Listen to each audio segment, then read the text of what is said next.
After work drinks in Japan, it's something of a daily ritual for millions of so-called salarymen, white-collar workers in regular jobs, who often rack up 12-hour days or more, week after week.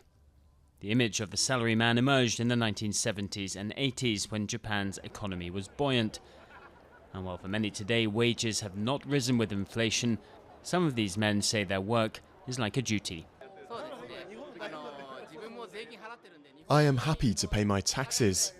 I work hard for society. It doesn't bother me that my pay drops, if that can help the Japanese economy.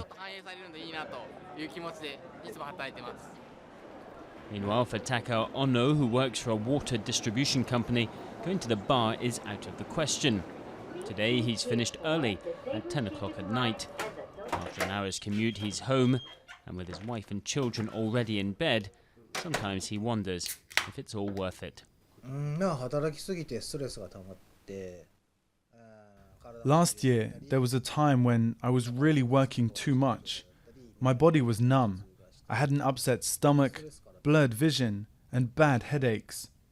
It was because of stress, due to an overload of work. I had to take time off. Depression and work-related suicides are all too common in Japan. In 2012, there were 800 fatalities linked to overwork, prompting many families to sue. For years, it was a problem that was ignored, though now that attitude appears to be changing.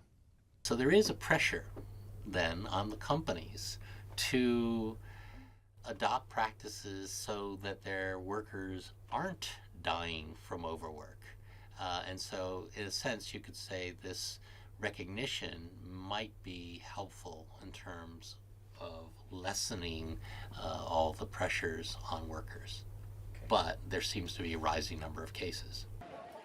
Despite a bout of depression last year, Takao still puts in the 20-hour-long shifts, sometimes consecutively. And while on public holidays, he can for once shelve his suit and tie. Both he and his family know that days like these are all too rare.